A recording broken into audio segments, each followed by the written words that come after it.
یہ جو میں نے قرآن مجید کی آیات تلاوت کی ہیں، میں اپنے بیانات میں میرا خیال ہے کوئی درجنوں بار اس آیت پر بیان کر چکا ہوں، درجنوں بار. لیکن یہ آیت اتنی جامع ہے. تو یہ جو آیت ہے اس میں اصل میں قرآن مجید کی جو روح ہے نا، جو قرآن آپ کو بنانا چاہتا ہے، جو ہم چاہتے نہیں ہیں کہ ہم وہ بنیں، ہم جزیات پہ آتے ہیں. جزیات کا مطلب یہ ہے کہ چند شریعت کے احکام ہیں جن کو ہم فالو کرنے میں سمجھتے ہیں کہ ٹھیک ہے، اندر سے چینج ہونے کی کوشش نہیں کر رہے کہ مزاج کیا ہے اسلام کا، اسلام آپ کو بنانا کیا چاہتا ہے. دیکھیں اس کی ایک مثال ہے. آپ کے ابو آپ کو ڈاکٹر بنانا چاہتے تھے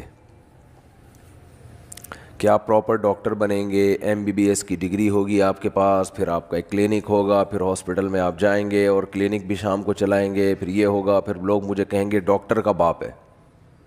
یہ کیا ہے؟ ڈاکٹر کا باپ ہے. یہ صرف ڈاکٹر نہیں ہے بلکہ ڈاکٹر کا بھی باپ ہے. یہ تو آپ نے کیا کیا؟ آپ نے جزیات میں پڑ گئے. آپ نے کہا میرے ابا مجھے ڈاکٹر بنانا چاہتے ہیں. تو ڈاکٹر لوگ یہ کرتے ہیں کہ وہ میڈیکل سائنس کی کتابیں پڑھتے ہیں. تو جو سلیبس ہے وہ میں گھر میں لا کے پڑھنا شروع کر دیتا ہوں، میڈیکل سائنس کا انٹرنیٹ پہ کلاسز لے لیتا ہوں. اور ابا کی خدمت تھی انسانیت، ابا کا ویژن تھا انسانیت کی خدمت بھی، اس یعنی ڈاکٹر بننے کا مطلب تو یہ بھی تھا نا کہ جب موقع ہوگا علاج بھی کروں گا، تو میں ویسے ہی کر دیتا ہوں. مثال کے طور پر کوئی پیشنٹ آیا، آپ کو پتہ ہے اس کو کھانسی ہے، نزلہ ہے، زکام ہے اور کوئی بیماری نہیں. ڈاکٹر کو فون کیا اس کو کیا دوں؟ ڈاکٹر نے کہا بھائی کوئی اینٹی الرجی کھلا دے اس کو. تو مقصد تو حاصل ہو گیا نا، بھائی ڈاکٹر سے پوچھ کے بتاؤ یا خود ہی بتا دو. تو اس سے کیا پتہ چلتا ہے کہ آپ نے جو ڈاکٹر کی جو جزیات ہیں نا، کچھ کام ڈاکٹروں والے وہ تو کر لیے، لیکن پراپر ڈاکٹر بولو نا کیا ہو گیا؟ نہیں بنے. یہ بہت اہم پوائنٹ کی بات کر رہا ہوں، اللہ کرے یہ اتر جائے. کہاں اتر جائے؟ کھوپڑی میں. یار یہ تو اتنے الفاظ استعمال کرتے کرتے سمجھا دیا، اب تو وہ ذہن میں بیٹھ جانا چاہیے نا، دماغ میں نہیں بلکہ کھوپڑی میں. کھوپڑی میں اس لیے کہتا ہوں کہ دماغ جو ہے نا یہ کھوپڑی کے اندر بند ہے، اور یہ کھوپڑی جو ہمارا خول ہے یہ بہت مضبوط ہے، ایسے جیسے لوہا. تو ادھر سے بات اس کھوپڑی کو کراس کر کے دماغ میں اتر جائے یہ آسان کام نہیں ہے. تو اس لیے میں کھوپڑی کا لفظ استعمال کرتا ہوں کہ کھوپڑی میں اتر جائے. جب کھوپڑی کے اندر ہو گئی تو پھر تو دماغ ہی آگے، بھائی کھوپڑی کے بعد ڈائریکٹ دماغ شروع ہو جاتا ہے. میرا تو ایسا ہی ہے، اب آپ لوگ کا مجھے پتہ نہیں ہے، جو ڈاکٹروں سے سنا ہے ہم نے.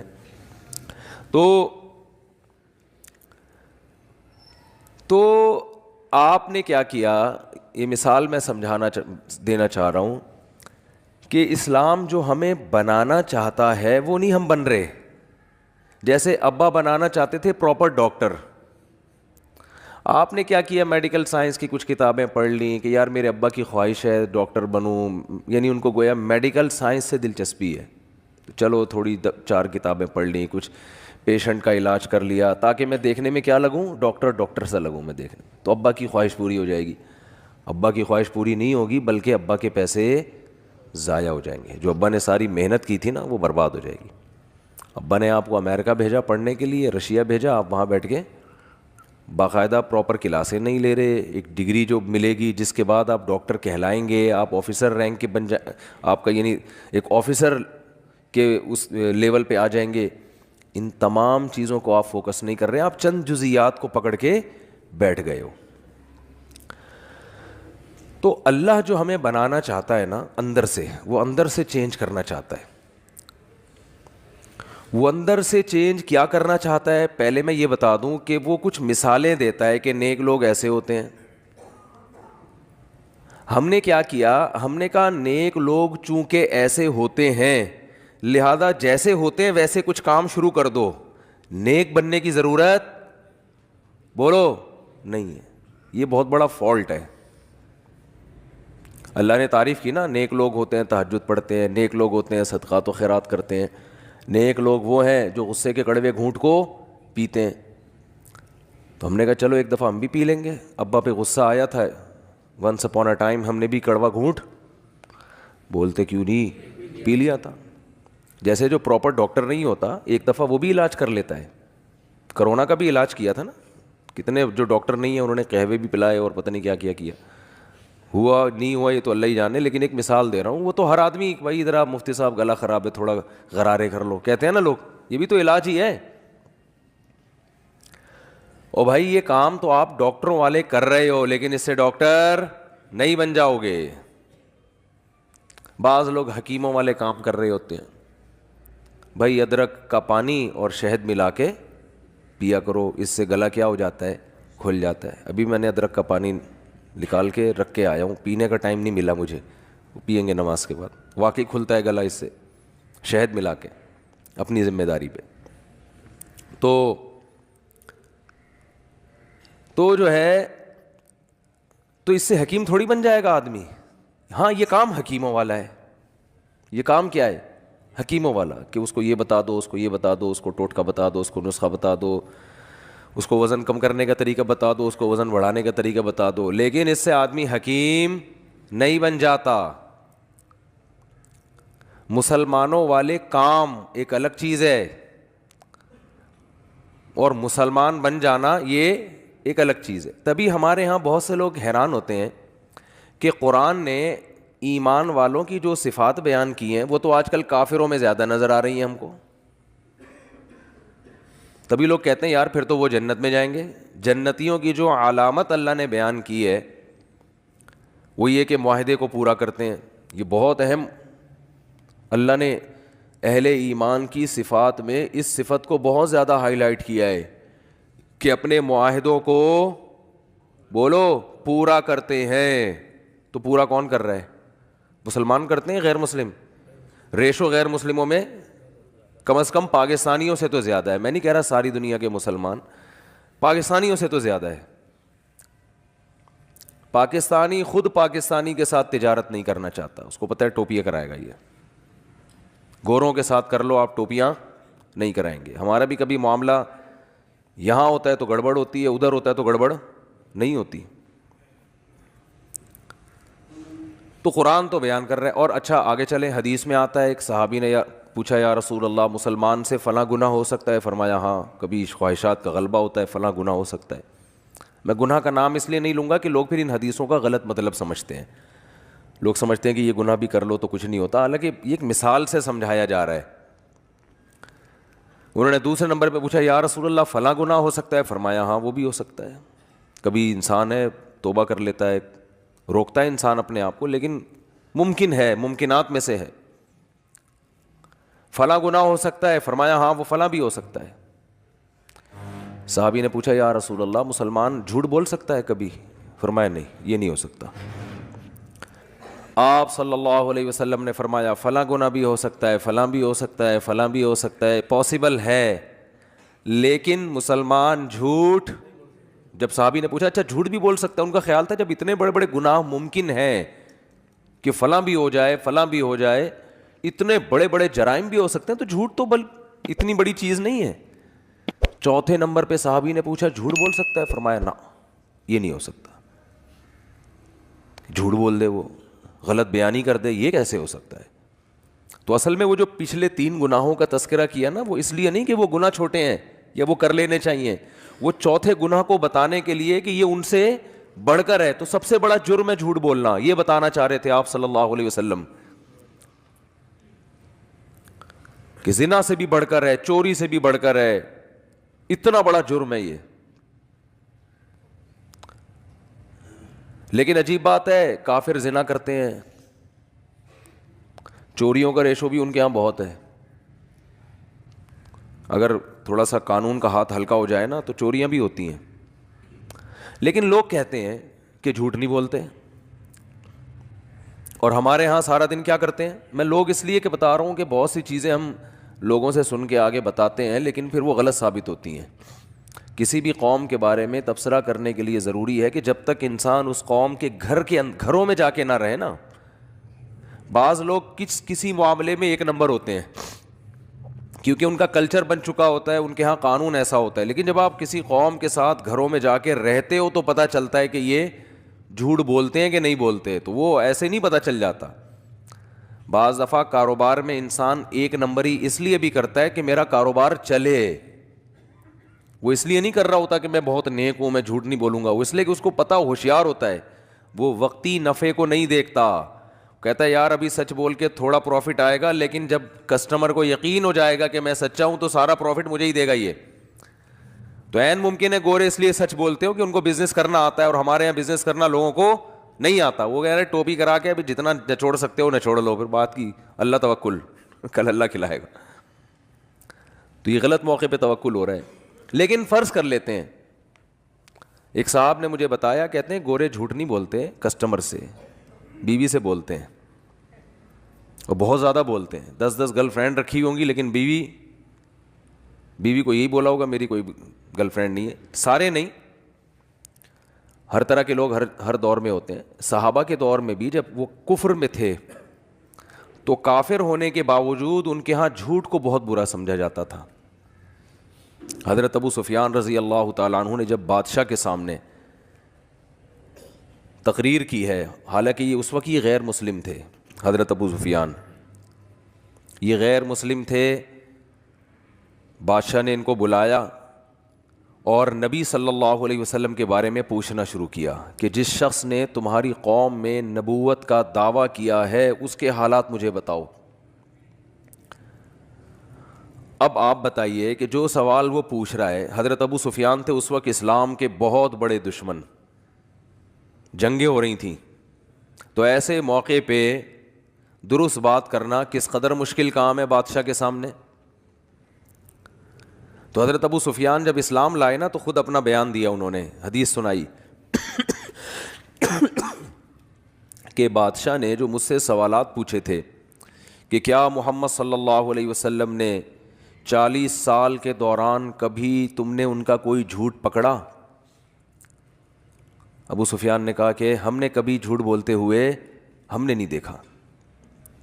تو اس ہرقل نے کہا کہ ایک آدمی نے زندگی میں کبھی جھوٹ نہ بولا ہو اور ایک دم بولنے پر آیا تو اتنا بڑا جھوٹ کہ میں خدا کا نبی ہوں, یہ کیسے ہو سکتا ہے. دیکھو جو جھوٹ بولتا ہے نا وہ ایک دم سے نہیں بولتا. اس کی مثال ہے جو ڈاکو ہوتے ہیں. ایک ڈاکو نے کروڑوں روپے بینک سے لوٹے, 10 آدمی اس کے ساتھ, اور 10 بندوں کو مار دیا اور یہ کیا اور وہ کیا, لوٹ کے چلا گیا. پکڑا گیا تو کہہ رہا ہے میں نے تو آج تک کسی مسجد سے چپل بھی نہیں چورائی, یہ پہلی دفعہ ہوا ہے. تو مان لو گے؟ بولو گے یار پہلی دفعہ میں اتنی بڑی کارروائی نہیں ہوتی. فرسٹ ٹائم تو یہ ہوتا ہے کہ آپ مسجد سے چپل چراتے ہو, پھر لوگوں کی گھنٹیاں بجا بجا کے بھاگتے ہو, پھر یہ ہوتا ہے, پھر یہ ہوتا ہے. ہوتے ہوتے ایک وقت آتا ہے کہ آپ بہت بڑے ڈاکو بن جاتے ہو. تو ابو سفیان رضی اللہ عنہ بادشاہ کے سامنے کیا کہہ رہے ہیں؟ سچ. بادشاہ نے پوچھا کہ انہوں نے ان سے جب تمہاری جنگیں ہوئی ہیں تو کبھی ایگریمنٹ کی خلاف ورزی کی ہے؟ انہوں نے معاہدہ توڑا ہے, جنگ کا معاہدہ؟ ابو سفیان کہتے ہیں میں نے کہا نہیں, کبھی بھی معاہدہ نہیں توڑا. ہاں ابھی ہمارے اور ان کے درمیان ایک معاہدہ چل رہا ہے, اس کا مجھے نہیں پتا. یعنی ان کو ایک تھوڑا سا موقع مل گیا کہ ابھی آزمائش باقی ہے. تو حضرت ابو سفیان فرماتے ہیں کہ جب مجھ سے بادشاہ یہ سوال پوچھ رہا تھا میرا دل چاہتا تھا کہ میں جھوٹ بولوں, میرا دل چاہتا تھا کہ میں, بولو نا بھائی, جھوٹ بولوں.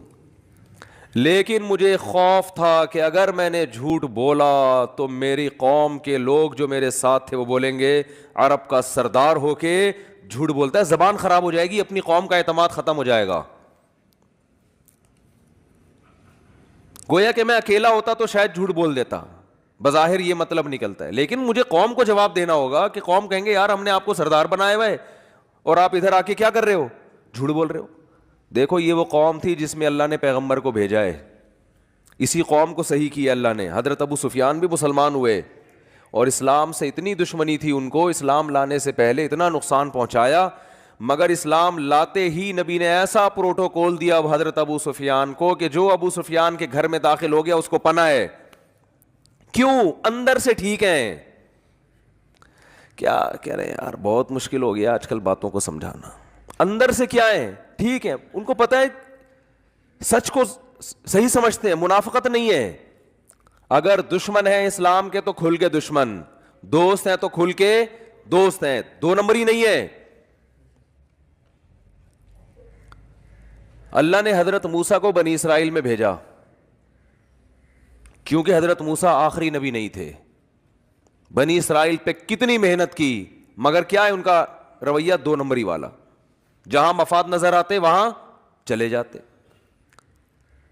جس قوم کی زبان ایک نہ ہو, جس قوم کے معاہدے ایک نہ ہو, معاہدے توڑتی ہو, اس قوم میں اللہ آخری نبی کو نہیں بھیج سکتے تھے کہ بھئی اس قوم کو تو میں نے قائد بنانا ہے. دو نمبر قوم جو جھوٹ بولتی ہو, جو بات بات پہ پیندرا بدلتی ہو, اس کو تھوڑی قیادت ملے گی.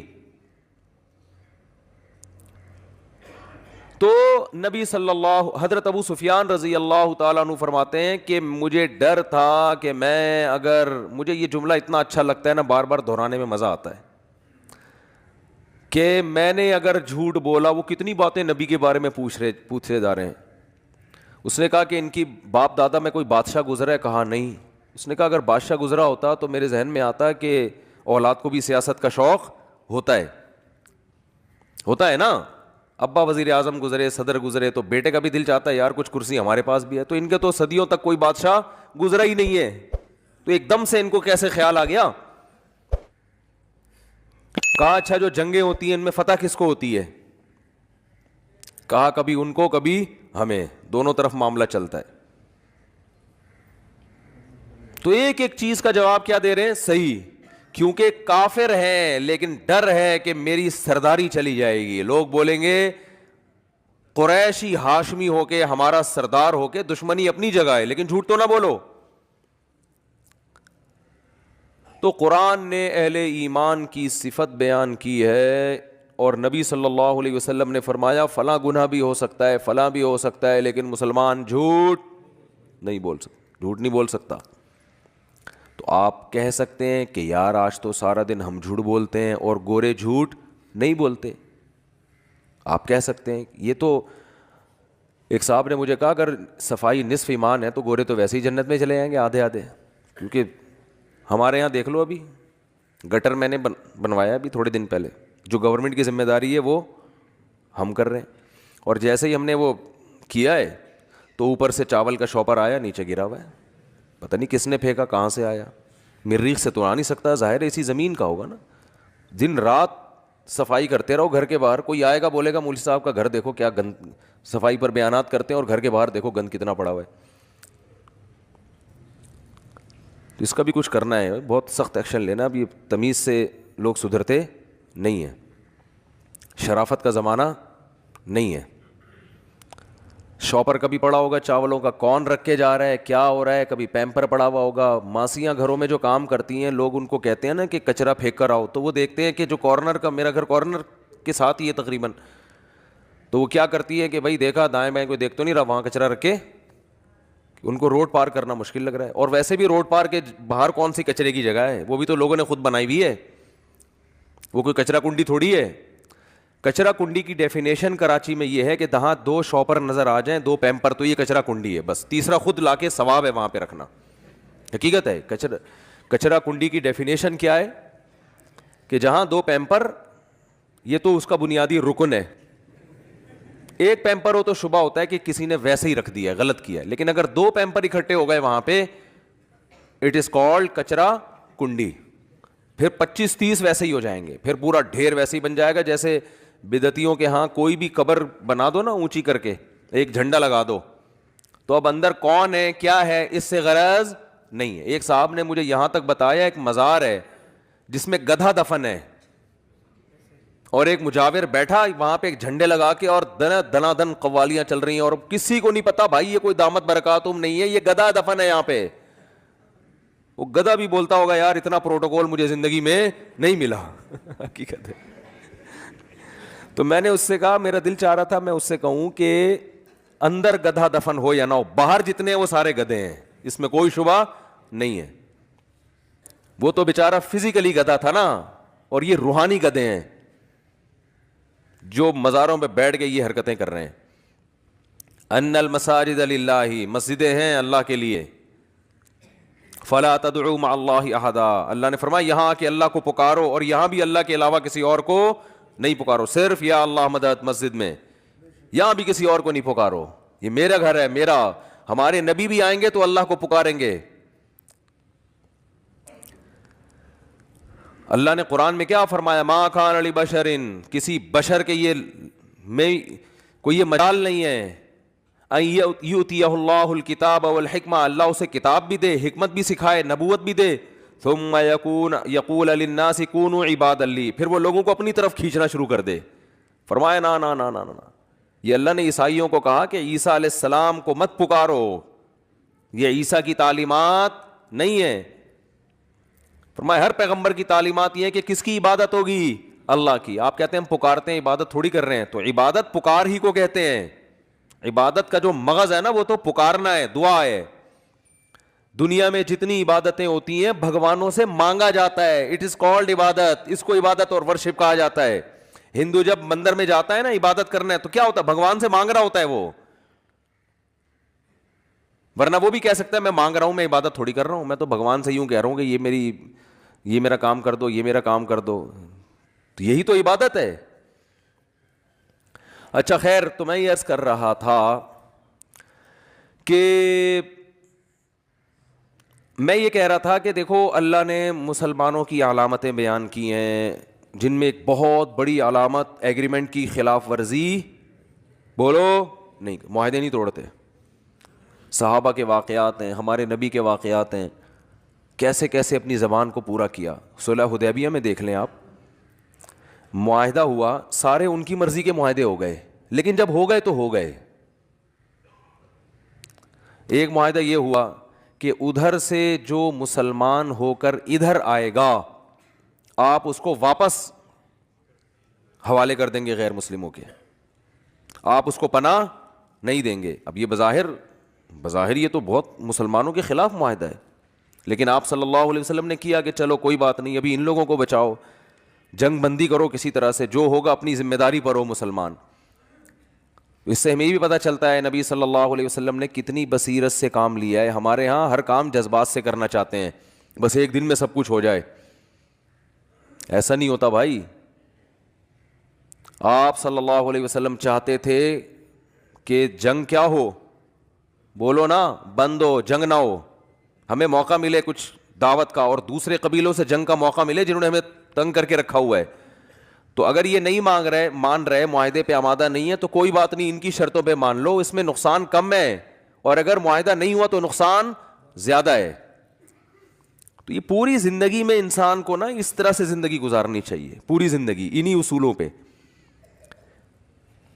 فقہ کا قاعدہ ہے یتحمل الضرر الخفی لاجل دفع الضرر الجلی، ہمیشہ بڑے نقصان سے بچنے کے لیے چھوٹا نقصان برداشت کیا جائے گا. اب جب ایسی پالیسی بناتے ہیں لوگ تو لوگ کہتے ہیں یار اس میں تو نقصان ہے، اور یہ نہیں دیکھ رہے ہوتے کہ نہیں کرو گے تو بڑا نقصان ہے، لیکن نہیں بس اس کو دیکھ رہے ہوتے ہیں یہ تو نقصان ہے، یہ تو نقصان ہے، یہ تو یہ کیا ہو رہا ہے، یہ کیا ہو رہا ہے. تو بھائی یہ نہیں ہوتا تو یہ ہوتا. ڈاکٹروں سے بھی لوگ لڑتے ہیں، آپ نے یہ دوا کھلائی اس کا تو مجھے یہ ہو رہا ہے، اس کا تو مجھے یہ نقصان. ڈاکٹر کہے گا بھائی یہ سائیڈ افیکٹ ہیں، نہیں کھلاتے تو پھر اس سے بڑے مسائل ہوتے. تو کسی کو بھی نہیں معاف کرتے لوگ. تو نبی صلی اللہ علیہ وسلم نے ایگریمنٹ کیا، حضرت ابو جندل رضی اللہ، ابھی ایگریمنٹ پہ سائن نہیں ہوئے، زبانی ایگریمنٹ ہو گیا، سگنیچر نہیں ہوئے، مہر نہیں لگی ہے، زبانی ہو گیا. اسلام زبانی ایگریمنٹ کو مانتا ہے نا. ریٹن کا تو مطلب یہ ہوتا ہے کہ کل ثبوت رہے، ہم دکھا سکیں. اصل تو کیا ہے، نکاح بھی زبان سے ہوتا ہے. تبھی جیسے میں نکاح پڑھاتا ہوں نا، حالانکہ نکاح نامہ بھی بنا نہیں ہوتا، تو دولہا ٹینشن میں ہوتا ہے، مفتی صاحب تو نکاح پڑھا کے نکل لیے، اور خالی کاغذ پہ مفتی صاحب نے دستخط کر دیے، یہ کیا ہو گیا. تو تسلی رکھیں، جب زبانی نکاح ہو گیا تو نکاح ہو گیا. وہ تو پھر بندہ رکھا ہوا ہے ہم نے، وہ آپ سے سائن لے لے گا. میرے سائن وہ پہلے لے چکا ہوتا ہے. کوئی اب بیوی رجسٹر کروانی ہے آپ کے نام، بس یہ رہ گیا. مالک آپ بن گئے، ڈیلیوری بھی ہو جائے گی انشاءاللہ، رجسٹریشن رہ گئی ہے، وہ ڈاکومنٹ میں چلتی رہے گی، اتنا ٹینشن لینے کا نہیں ہے. اور اگر آپ کہیں بیگم کا ارادہ بدل گیا، یار ابھی کاغذ میں تو ہوا نہیں تھا، ڈاکومنٹ جیسے گاڑی کوئی بیچتا ہے نا، اور ڈاکومنٹ ابھی دیے نہیں اور پیسے لے کے بھاگ گیا، تو آپ کو یہ خطرہ ہو کہ یار مفتی صاحب تو نکاح پڑھا کے نکل لیے, ڈاکومنٹ تو بنے نہیں, اگر لڑکی والے کل مکر گئے تو پہلی بات آپ کا کون سا پیسہ خرچ ہوا ہے اس کے اوپر, وہ تو گاڑی کے پیسے لے کے بندہ بھاگ جائے تو بھاگ جائے, یہاں تو آپ نے کیا دھیلا بھی خرچ نہیں ہوا آپ کا. دوسری بات یہ ہے کہ ہم بیٹھے ہوئے ہیں بطور گواہ کے, جہاں بلائیں گے ہم گواہی دیں گے, بھائی اس کا نکاح ہم نے خود پڑھایا ہے, تو گواہوں کو بھی تو اسلام بھی مانتا ہے, حکومت بھی مانتی ہے, تو اس لیے زیادہ ٹینشن لینے کی ضرورت نہیں ہے. تو ہم بتا دیں گے بھائی ایسا نہیں ہے. ممکن ہے آپ کہیں کہ وہ مفتیوں کے فتوے کو نہیں مانتے, تو جو مفتیوں کے فتوے کو نہیں مانتا نا, وہ ڈاکومنٹ لے کے بھی اس کا کوئی فائدہ نہیں ہے. وہ اگر بیوی آپ کے نام بھی ہو جائے گی تو کسی کام کی نہیں ہے, عدالت میں جب جائے وہ کینسل کروا سکتی ہے. وہ عدالت نے ماشاءاللہ حرام خوری کے جو دروازے کھول دیے ہیں نا, جنرل مشرف کے کہنے پر, عدالت کا شاید قصور نہیں ہے, جنرل مشرف نے گن پوائنٹ پہ یہ قانون بنایا ہے, تو عدالت تو پابند ہوتی ہے. لیکن ماشاءاللہ جو زنا کے اڈے کھل گئے ہیں ہماری عدالتوں میں, کوئی بھی عورت جائے, بیوی جائے, بولے مجھے نہیں رہنا میاں کے ساتھ, عدالت کہتی ہے یہ لو خلا کی ڈگری, جاؤ, تمہیں جو معشوق تمہارا جو عاشق ہے جاؤ اس سے جا کے شادی کرو, شوہر میں کوئی بھی خرابی نہ ہو, کچھ بھی نہ ہو, یہ چل رہا ہے. تو اس لیے یہ بیگم شیگم اپنے نام کرانے کی ٹینشن نہ لیا کریں, نام ہو کے بھی 2 منٹ میں چاہے گی اپنا یہاں سے نام ہٹوا کے وسیم بھائی کا نام ڈال دے گی, ٹھیک ہے نا, جو اچھا لگ رہا ہے بھائی یہ والا زیادہ اچھا لگ رہا ہے, یہ والا ڈال دو, تو چل جاتا ہے. یہ عدالتوں نے یہ حرام خوری ماشاءاللہ طبیعت سے ہو گئی ہے اب یہ, اور خاموش بھی ہیں لوگ, اس پہ آواز نہیں اٹھا رہے اس کے خلاف. پتہ نہیں کیا ہو گیا, میں حیران ہوں. تو خیر کیا یار بات کہاں سے کہاں چلی جاتی جی. تو میں یہ عرض کر رہا تھا, یہ جو کیونکہ معاہدے اور جھوٹ والا عنصر بہت اہم ہے نا, تو اس لیے تھوڑا سا اس کو میں زیادہ ہائی لائٹ کر رہا ہوں. تو نبی صلی اللہ علیہ وسلم نے معاہدہ کیا, ابھی اس پہ دستخط نہیں ہوئے ہیں, تو آپ صلی اللہ علیہ وسلم نے, حضرت ابو جندل مسلمان ہو کر آ گئے اس دوران, بڑی وہاں مشقت گزاری انہوں نے, اور فرار ہوئے وہاں سے کہ اب میں آ رہا ہوں مدینہ, مسلمان پناہ دیں گے.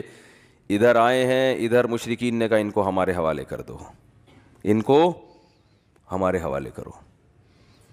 کس قدر صحابہ پہ قیامت گزری ہوگی. غیرت مند آدمی کے لیے ایسا کرنا بڑا مشکل ہوتا ہے کہ اپنا آدمی آیا ہو اور آپ ان کے حوالے کر دیں, وہ تو اور ظلم کریں گے.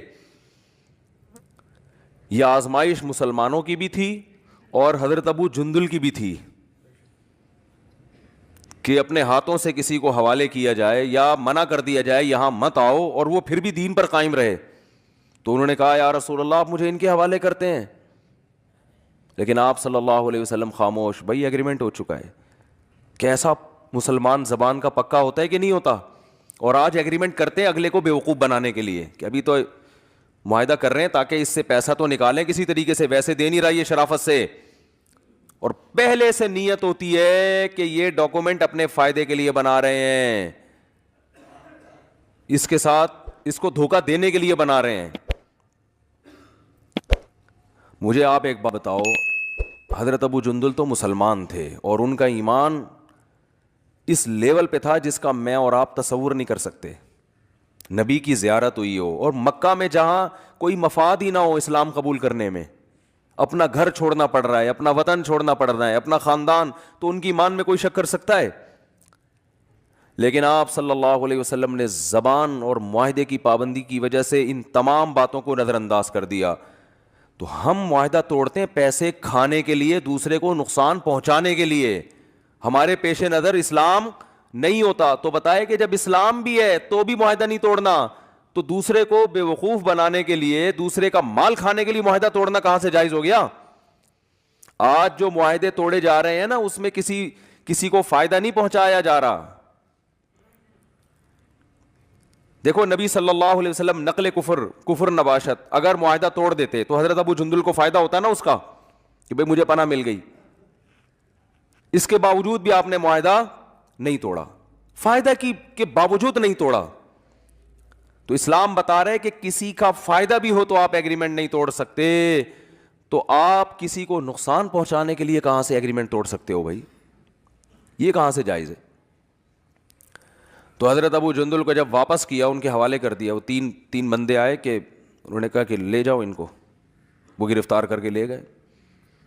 حضرت ابو جندل تھے ہوشیار, ایک تو ایمان پکا تھا, انہوں نے کہا نبی جو کر رہے ہیں اپنے لحاظ سے صحیح کر رہے ہیں, ایمان مضبوط تھا. نہ مرتد ہوئے نہ اسلام سے پھرے. انہوں نے کہا کہ مشرکین کے بارے میں سوچا کہ نبی کا معاہدہ ہے نا تم سے, میرا تو کوئی معاہدہ نہیں ہے, دل میں سوچا. پھر ایک چال چلی. وہ جو ایک بندہ کھڑا ہوا تھا, 2 تھے یا 3 تھے مجھے بھی یاد نہیں, ان سے کہا کہ یار تمہاری تلوار بڑی خوبصورت ہے. اس نے کہا ہاں, اور مکھن لگانا شروع کیا. یہ مکھن اچھا والا مکھن تھا, یہ کوئی غلط سینس میں نہ لے کے جائیں اس کو. جو آدمی غلط ہوتا ہے نا وہ اپنی تعریف سے چوڑا ہو جاتا ہے. کہا ایسی خوبصورت تلوار یار, یہ وہ, اس نے پکڑا دی, وہ زبردست, چیک کر کے دیکھو. جیسے ہی آئی ہے ہاتھ میں, انہوں نے کہا کہ بھائی میرا تمہارا کوئی معاہدہ نہیں ہے. اسی کی گردن اڑا دی انہوں نے. دوسرا بھاگ گیا یا اس کو بھی مار دیا. اس کے بعد یہ ساحل سمندر پہ چلے گئے نا, ساحل سمندر پہ, وہاں جا کے قرار ڈالا کہ جو نہ مدینہ کی حدود میں اور نہ مکہ کی حدود میں. تو جو بھی مسلمان ہو کے آتا نا, جو مسلمان ہوتا, ان کو پتا تھا نبی تو پناہ دیں گے نہیں, تو وہ سارے ادھر ہی چلے جاتے. ادھر پورا لشکر تیار ہو گیا اور انہوں نے لڑنا شروع کر دیا قافلوں کے ساتھ کہ بھئی ہمارا تمہارا کوئی ایگریمنٹ نہیں ہے, نبی کا ہے نا, نبی کا, ہمارا تھوڑی کوئی, ہم تو نبی کی کسٹڈی میں گئے نہیں ہیں. تو جب لڑنا شروع کیا تو مشرکین اتنے تنگ آ گئے, انہوں نے معاہدہ ہی ختم کروا دیا خود بخود ہی. تو انسان جب زبان کا پکا ہوتا ہے نا, وقتی نقصان ہوتا ہے, نتیجے کے لحاظ سے اس کو فائدہ ہوتا ہے, اور جو جھوٹ بولتا ہے, 2 نمبری کرتا ہے, اس کو اس وقت فائدہ ہوتا ہے, بعد میں اس کو بڑا نقصان ہوتا ہے. اور اللہ کی عادت ہے 2 نمبر پکڑا جاتا ہے. یہ ایسی چیز ہے جو زیادہ عرصہ چلتی نہیں ہے. تو میں یہ عرض کر رہا تھا کہ اسلام نے اہل ایمان کی علامتیں بیان کی. وہ یوں کرتے ہیں, وہ نماز پڑھتے ہیں, وہ زکوٰۃ دیتے ہیں, وہ غریبوں کا خیال کرتے ہیں. تو ہم نے وہ علامات لے کے ہم نے کہا چلو ہم بھی تھوڑا تھوڑا اس میں اپنا حصہ ڈال لیں. وائپر والے کو 20 روپے پکڑا دیے, پہلے 5 کا دور تھا, 20 روپے ہو کر 10-20 ہو گیا ہے, تو ہم نے بھی صدقہ کر دیا. یہ بھائی ایسے ہے کہ یہ تو کافروں میں بھی کچھ چیزیں پائی جاتی ہیں. صفائی نصف ایمان ہے, یہاں بات چل رہی تھی. ایک صاحب نے کہا پھر انگریز تو آدھے سے زیادہ ہی مومن ہے, مسلمان تو مومن سرے سے ہے ہی نہیں. کیونکہ ہمارے یہاں اندر کا تو اللہ ہی بہتر جانتا ہے کس کا کتنا حساب کتاب صاف ستھرا ہے کہ نہیں ہے, لیکن باہر کا معاملہ تو جو ساری دنیا دیکھ رہی ہے وہ تو سب کو نظر آ رہا ہے نا. کیا گند ہے ماشاء اللہ, کیا خاص طور پہ کراچی, پنجاب میں بھی ہے لیکن اتنا نہیں ہے. کراچی تو کچرا کنڈی کا دوسرا نام بن گیا ہے. کھڈے روڈ کی حالات دیکھو. ایک بوڑھی خاتون رکشے میں بیٹھی, چیخیں نکل گئیں ان کی, بیچاری کو اتارنا پڑا کیونکہ کمر کے مسئلے تھے, وہ رکشا اور اوپر سے کھڈے. تو وہ بیچاری ایسی چیخیں مار مار کے, ان کے جو پوتا تھا اس نے کہا میں نے دادی کو بڑی مشکل سے پھر تھوڑا سا آگے جا کے نکالا ہے یہاں سے. وہ بیچارہ غریب آدمی تھا, وہ نہیں ٹیکسی افورڈ کر سکتا, اور ٹیکسی میں دھکے نہیں جھٹکے نہیں لگیں گے اس کو. تو وہ تو یعنی ظاہر ہے کراچی کے کھڈے کا کسی بھی ٹائم پہ کوئی بھروسہ نہیں ہے, کوئی بھی ٹائم پہ کھڈا آ سکتا ہے. اسپیڈ بریکر بھی اتنے بڑے بڑے اونچے, جیسے کٹی پہاڑی ہے, پوری پہاڑی ہے یہ نا, ایسے اسپیڈ بریکر بنائے ہوئے ہیں اور اس پہ کوئی نشان نہیں ہے. میں ایک دفعہ ایک گاڑی میں آ رہا تھا تو اسپیڈ بریکر کا پتہ نہیں چلا, ہم اسپیڈ میں, کوئی نشان ہی نہیں اسپیڈ بریکر. وہ گاڑی جو اتنا اچھل کے دھڑام سے نیچے گری ہے, میں خود تو اللہ کا شکر ہے ہم تو بچ گئے. ہمیں پتہ ہی نہیں, گاڑی کا انجن آئل لیک ہونا شروع ہو گیا, اور وہ سارا انجن آئل ختم, اور گاڑی کیا انجن کیا ہو گیا, سیز. اب جب انجن سیز ہوتا ہے تو پھر میکینک پہناتا ہے آپ کو چیزیں مختلف قسم کی, وہ ایک نئی ٹینشن ہے. وہ اگر 10,000 کا خرچہ ہے تو 1 لاکھ کر کے بتائے گا وہ, پھر اس میں 5 چیزیں اور نکالے گا, وہ بھی ایگریمنٹ کی خلاف ورزی, جھوٹ. ہمیں تو ایک میکینک اب مل گیا الحمدللہ, دیندار ہے, لیکن اس وقت تجربے نہیں تھے زیادہ, تو وہ پھر الگ سے ٹوپیاں کرانا شروع کرے گا, 20 چیزیں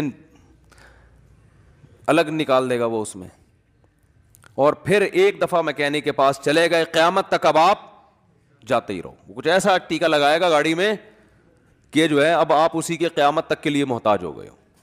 الائنمنٹ ہی صحیح کرتے رہو ساری زندگی بیٹھ کے, اس کی جو بھگتے ہیں وہی بتا رہے ہیں ہم.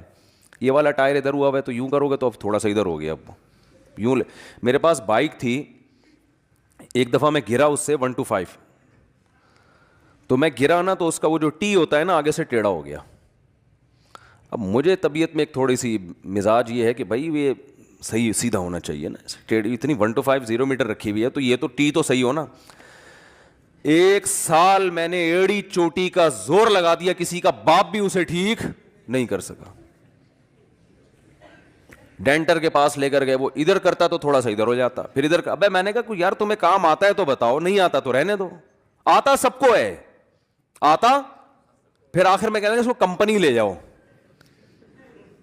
کمپنی لے جاؤ, 1 to 5 کی جو کمپنی ہے نا وہ کرے گی. تو مجھے پتا تھا وہ بھی نہیں کرے گی کمپنی. تو مجھے نہیں پتا کہ یعنی کیا کرے گی کمپنی بیٹھ کے, اس میں اتنے کی بائک نہیں ہے جتنے کمپنی پیسے لے لے گی, اگر کر بھی لے گی تو. معاہدوں کی خلاف ورزی, معاہدوں کی خلاف ورزی, جھوٹ, معاہدے, جھوٹ بھی تو معاہدے کی خلاف ورزی جھوٹ ہی کی ایک قسم ہے نا, جھوٹ کی ایک قسم ہے کہ جو ایگریمنٹ کرتے ہیں اس کو توڑتے ہیں. تو بات وہیں سے چلی تھی. وہ کہتے ہیں نا شاعر نے, تمنا مختصر سی ہے مگر تمہید طولانی. ہماری جو دعویٰ ہوتا ہے نا بیان میں وہ مختصر ہوتا ہے. اس دعوے کو کیونکہ کھوپڑی بہت ٹائٹ سخت اللہ نے بنائی ہے, تو اس کھوپڑی میں اتارنے کے لیے ہتھوڑے کا استعمال بہت زیادہ کرنا پڑتا ہے. ایک مضبوط دیوار میں اتنی سی کیل ٹھوکی جاتی ہے, 50-60 دفعہ ہتھوڑا مارا جاتا ہے. تو اس لیے وہ جو دعویٰ ہمارا مختصر ہوتا ہے, لیکن اس کو کھوپڑی میں اتارنے کے لیے جو ہم جو چوٹ مار رہے ہوتے ہیں نا وہ 1-1 سوا گھنٹے کی چوٹیں ہوتی ہیں. دعویٰ آخری 5 منٹ کا ہوتا ہے. تو گھبرانے کی بالکل ضرورت نہیں ہے کہ وہ صاحب کہنا کیا چاہ رہے ہیں اور بولے کیا جا رہے ہیں. تو اللہ چاہتے ہیں آپ میں کچھ اندر سے ایسی تبدیلی ہو جس کی وجہ سے آپ, جب یہ تبدیلی اندر سے چینجنگ آئے گی تو خود بخود یہ چیزیں ظاہر ہونا شروع ہو جائیں گی. وہ اندر سے چینجنگ کیا ہے, وہ بڑی خاندانی ہے. وہ اللہ کرے کسی طرح کھوپڑی میں اتر جائے. وہ چینجنگ یہ ہے جو میں بار بار کہتا رہتا ہوں, وَمَا الْحَيَاةُ الدُّنْيَا إِلَّا مَتَاعُ الْغُرُورِ. یہ دھوکے کا گھر ہے, مسافر خانہ ہے, دل لگانے کی جگہ نہیں ہے. اس سے محبت مت کرو. جب دنیا سے محبت نہیں کرو گے تو پھر تو جب آخرت سے محبت شروع کر دو گے پھر تو سارے کام آخرت کے لیے ہوں گے نا. سخاوت خود بخود ہوگی.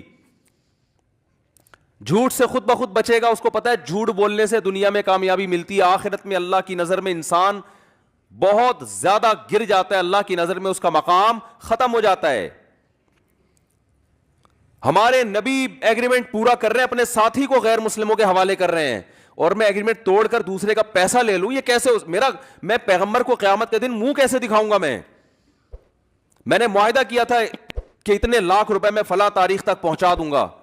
کل قیامت میں جب نبی صلی اللہ علیہ وسلم حوض کوثر پہ پانی پلائیں گے تو کیسے سامنا کروں گا. آپ کہیں گے میں نے ایگریمنٹ کیا تھا تو اپنے ساتھی کو غیر مسلموں کے حوالے کر دیا ان کے رحم و کرم پہ, اور تو نے ایگریمنٹ کیا اور دوسرے کے کروڑوں روپے تو نے ہتھیا لیے. کس منہ سے آئے تو حوض کوثر پہ پانی پینے کے لیے. لیکن وہی بات ہے نا, جب غیرت ختم ہو جائے تو یہ ساری چیزیں خود بخود ختم ہو جاتی ہیں. تو جب آپ اصل میں مسلمان علامات کو فوکس کر رہا ہے, وہ اپنے آپ کو اندر سے تبدیل کرنے کے لیے تیار نہیں ہے. وہ دنیا سے دل لگانا نہیں چھوڑتا. وہ کہتے ہیں یہ دنیا اصل ہے, یہاں جس نے کھا لیا پی لیا, ہاں ٹھیک ہے تھوڑا بہت نماز روزہ بھی چلتا ہے یار, تھوڑا بہت مدرسے میں ڈبے میں پیسے ڈال دیے, تھوڑا کسی غریب کی مدد کر دی, چلتا ہے تھوڑا بہت. تو وہ تو کافر بھی کرتے ہیں نا. ہو سکتا ہے قبر وبر میں تھوڑا بہت کام آ جائے. جب وہ عربی ڈرامے دیکھ سکتے تھے کہ شاید اس سے بخشش ہو جائے, ایک صاحب سے پوچھا گیا کہ آپ کیا کرتے ہیں, انہوں نے کہا میں عربی ڈرامے دیکھتا ہوں. کیوں بھائی؟ کہہ رہے ہیں ہو سکتا ہے قیامت کے دن اس سے بخشش ہو جائے میری. اللہ کہے گا کہ بھائی عربی سے محبت تھی, عربی ڈرامے دیکھتا تھا. تو ہمارا حساب کتاب یہی ہے کہ یار تھوڑا سا یوں کر لیتے ہیں تو ڈرامہ انگلش میں بھی آتا ہے, اردو میں بھی آتا ہے, تو عربی سے محبت ہے تو ڈرامے چینل کون سا لگایا ہوا ہے, بولو عربی. تو شاید اللہ بخش دے کہ بھائی تو عربی ڈرامے دیکھا کرتا تھا. تو یہ حساب کتاب چل رہا ہے اندر سے. جب تک صحابہ اندر سے چینج ہو چکے تھے, سمجھ رہے ہو, تبھی تو آپ دیکھو نا صحابی رسول کو قتل کے لیے لایا گیا تو کھڑا کیا گیا ان کو مشرکین مکہ نے کہ اب ان کو قتل کریں گے, گردن اڑائیں گے. تو انہوں نے, ان کا ارادہ ہوا کہ میں اپنے جسم کی صفائی کر لوں شہادت سے پہلے, جو غیر ضروری بال ہوتے ہیں وہ صاف کر لوں. تو انہوں نے اس طرح منگوایا بلیڈ, کہا کہ مجھے تھوڑی سی مہلت دو قتل کرنے سے پہلے, کیونکہ اسلام صفائی پسند ہے نا. تو انہوں نے کہا میں اللہ کے پاس بھی صاف ستھرا ہو کے جانا چاہتا ہوں. ان کا نیت یہ تھی. تو اپنے جو بال غیر ضروری ہوتے ہیں وہ انہوں نے صاف کیے. اسی دوران مشرکین میں سے کسی کا بچہ آ گیا ان کے پاس, بچہ ایسے کھیلتا ہوا آ گیا, انہوں نے پکڑ لیا اس کو. اب وہ چاہتے اس کو مار سکتے تھے لیکن انہوں نے نہیں مارا, چھوڑ دیا اس بچے کو. اب جب قتل کا فیصلہ ہوا ہے نا کہ ان کی گردن اڑائی جائے گی, تو انہوں نے شعر پڑھا, فلست ابالی حین اقتل مسلم حین اقتل مسلما علی ای شق کان للہ مصرعی وذلک فی ذات الالہ وان یشاء یبارک علی اوصال شلو ممزعی. کیا خاندانی شعر ہے. کہہ رہے ہیں جب میں ایمان کی حالت میں دنیا سے جا رہا ہوں, اللہ کے لیے مر رہا ہوں, تو مجھے اس کی کوئی پرواہ نہیں ہے کہ گردن اڑنے کے بعد میرا دھڑ ادھر گرتا ہے یا ادھر گرتا ہے, کوئی پرواہ نہیں ہے. کیونکہ دنیا مسافر خانہ ہے نا, اصل تو آخرت ہے, تو اینڈ بہت اچھا ہو رہا ہے میرا. اعمال کا مدار اصل میں خاتمے پر ہے نا, تو اینڈ میرا کیا ہو رہا ہے, بہت اچھا. حالانکہ دنیا کے لحاظ سے دیکھا جائے تو اب سب سے بڑی ناکامی ہے کسی سے زندگی چھین لینا, اس سے بڑی کوئی ناکامی ہو سکتی ہے؟ ارے زندگی کے لیے تو سب کچھ ہو رہا ہے, اور یہاں جوانی میں ان کی زندگی چھینی جا رہی ہے لیکن خوش ہو رہے ہیں. کہہ رہے ہیں یہ سب اللہ کے لیے ہو رہا ہے, اور اس خدا کے پاس جانے والے ہیں, وہ بدلہ دے گا. دنیا مسافر خانہ ہے, یہاں سے تو ویسے ہی تو جو اللہ نے آزمائش کے لیے بھیجا ہے اس میں بھرپور طریقے سے پورا اتر رہا ہوں میں الحمد, کیونکہ میرا اینڈ کیا ہو رہا ہے, انجام بہت اچھا ہو رہا ہے. کہ اللہ مجھ سے پوچھے گا تو نے کیا کیا, میں کہوں گا اللہ میں تیرے پاس آیا اس راستے سے ہوں, تیرے دین پر ڈٹا رہا. آج بھی وہ اعلان کر دیتے کہ میں واپس کافر ہو جاتا ہوں, میں تمہارا دین, وہ چھوڑ دیتے. وہ جو ہے نا مشرکین مکہ چھوڑ دیتے کہ بھائی یہ تو مسلمان سے دوبارہ کافر ہو گئے, کوئی بات نہیں. لیکن وہ کیا کہہ رہے ہیں, لست ابالی حین اقتل مسلما, میری موت اسلام پر ہو رہی ہے, ایمان پر ہو رہی ہے. تو خوش ہو کے اس کو کہہ رہے ہیں کہ بھائی اب تو مجھے پرواہ نہیں ہے. علی ای شق کان للہ مصرعی, کہ اللہ کے لیے جو میرا دھڑ زمین پہ گرے گا, ادھر گرے یا ادھر گرے. جب قتل ہوتا ہے نا کبھی دائیں طرف گرتا ہے کبھی بائیں طرف گرتا ہے. وذالک فی ذات الالہ وان یشاء, اور یہ سب اپنے معبود کی رضا میں ہو رہا ہے, اور میرا رب چاہے تو میری لاش کے ٹکڑوں میں ہی برکت ڈال دے گا. وہ کتنے قتلے بنا دو, انہی قتلوں میں اللہ برکت ڈالے گا, اور اس برکت کہتے ہیں خیر کو. جتنے قتلے میری لاش کے بنیں گے نا اتنی برکت ہوگی. قیامت میں کہوں گا اللہ تیری راہ میں یہ سب کچھ کیا. اور ہم زندگی کے اتنے حریص ہیں کہ جو پیسہ اپنے لیے اپنی اولاد کے لیے, کیا ہے 90 سال 100 سال تک ہم مرے نہیں, تیار ہی نہیں ہے مرنے کے لیے. تیار ہوتے تو 60 سال میں بنگلے خرید رہے ہوتے.